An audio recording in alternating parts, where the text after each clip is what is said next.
See asi oli väga kurb, ma ei tahakski nagu palju rääkida. Tihtilugu oli ju see, et öeldi, et kas sa lähed ja viid naabri ära või lähed sa ise ja viiakse sind koos sinu perega. Nimekirjad koostasid eestlased, aga siis Vene sõdurid saadeti koju, kes siis arreteerisid.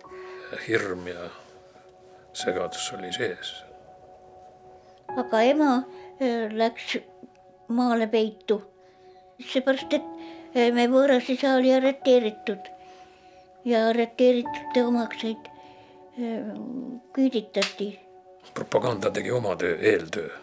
Olid mikrofonidesse räägiti, et tulge meie juurde, Nõukogude võim aitab teid. Ja...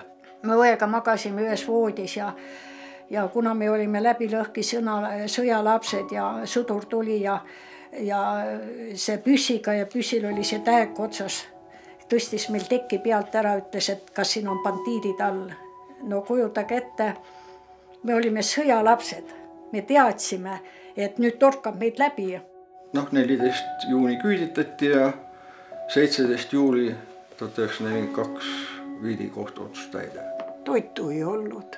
Vanaema ükskord ütles niimoodi, et kuule edad, lähme küla peale, et kodus midagi süüa ei ole. Viljapuhastus oli, käsipuhastus oli seal.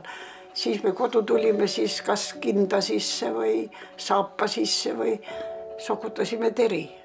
Me ei tohtinud midagi puutuda. See oli kõik ühisvara ja kui sealt võtad, oled varas ja lähed vangi. Lapsi vaadates tõmbub süda kokku. Kas tõesti pean nende tripsudega kord rändama kaugele kodus võõra rahva hulka? Kuid loodame siiski kõige paremat, kuigi praegu on lootust vähe, kuid keegi ei tea, mis tulevik toob. Suudlusi meilt 4 N.